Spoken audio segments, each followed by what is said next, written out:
உயிர் நீத்தவர்களுக்கு அஞ்சலி செலுத்தியும் இந்த பகுதியில் இருக்கின்ற ஏழை எளிய மக்களுக்கு நலத்திட்ட உதவிகள் அவர்கள் நினைவாக வழங்கியும் இவ்வளவு சிறப்பாக ஒரு எழுச்சிமிக்க அஞ்சலி கூட்டத்தை நடத்தி இருக்கின்ற இந்த நிகழ்ச்சிக்கு தலைமை பொறுப்பினை ஏற்றிருக்கின்ற சட்டப்பேரவை உறுப்பினர் மாநில மீனவர்களுடைய துணை செயலாளர் ஆரியூர் சகோதரர் KP சங்கர் அவர்களே, மாவட்ட கழகத்தினுடைய மதிப்பிற்குரிய செயலாளர் சட்டப்பேரவை உறுப்பினர் சுதர்சனம் அவர்களே,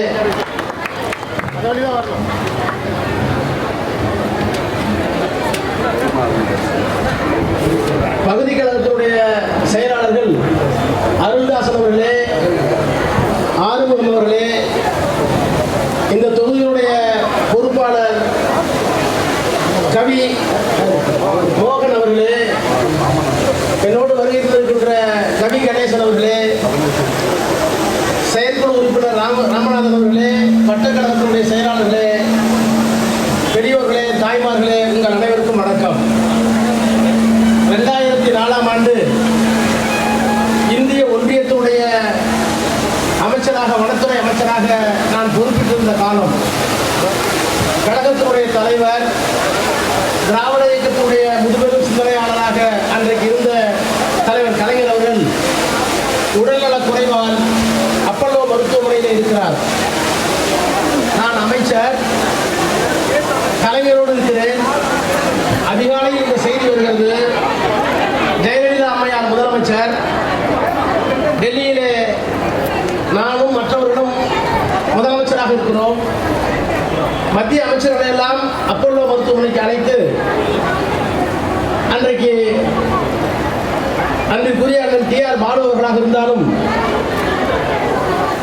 அதே போல இணையமைச்சர்களாக இருந்த சுப்புலட்சுமி ஜெகதீசன் அவர்களாக இருந்தாலும், ஏனைய எல்லா அமைச்சர்களையும் அழைத்து ஒவ்வொருவருக்கும் தமிழ்நாட்டுடைய கடற்கரை பகுதிகளை எல்லாம் பிரித்து கொடுத்து, அந்த அடிப்படையிலே நானும் அன்றைக்கு இணையமைச்சராக இருந்த சுப்புலட்சுமி ஜெகதீசன் அவர்களும் கன்னியாகுமரி மாவட்டத்திற்கு சென்றோம்.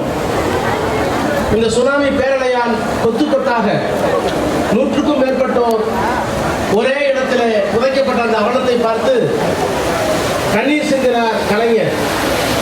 தமிழ்நாடு முழுக்க மத்திய அமைச்சர்களை அனுப்பி, ஆட்சி பொறுப்பிலே இல்லாவிட்டாலும் கூட இன்றைக்கு இருக்கின்ற துணை முதலமைச்சரை அன்றைக்கு அனுப்பி, இன்றைக்கு இருக்கிற முதலமைச்சரை அன்றைக்கு அனுப்பி, எல்லா இடங்களிலேயும் அன்றைக்கு மக்களுடைய குறைகளை எல்லாம் கேட்டு அவர்களின் கண்ணீரோடு கை கொடுத்து அன்றைக்கு அரவணைத்த இயக்கம் ஆளுங்கட்சி என்பதை விட எதிர்கட்சியாக இருந்த திராவிட முன்னேற்ற கழகம்.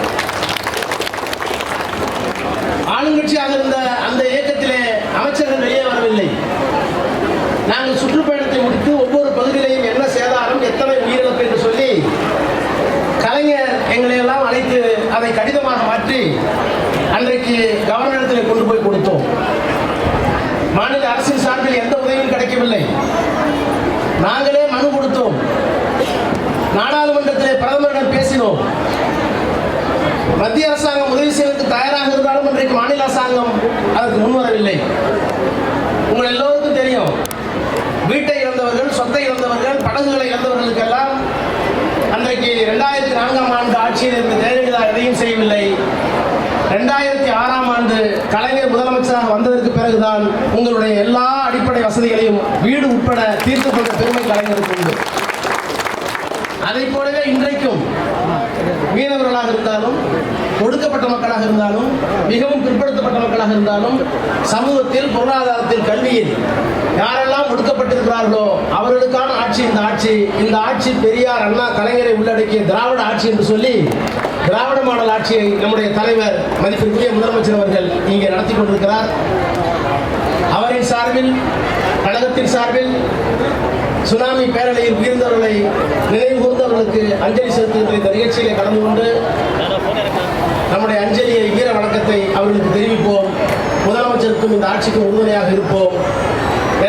இந்த நிகழ்ச்சியை பங்கெடுக்க செய்த சட்டப்பேரவை உறுப்பினர் சங்கர் அவர்களுக்கும், மாவட்ட செயலாளர் சுதர்சனம் அவர்களுக்கும், அவர்களோடு இணைந்து பணியாற்றுகின்ற பகுதி கழக செயலாளர், வட்டக்கழக செயலாளர் அத்தனை பேருக்கும் என்னுடைய நன்றியை நன்றியை தெரிவித்து விடைபெறுகிறேன். நன்றி, வணக்கம்.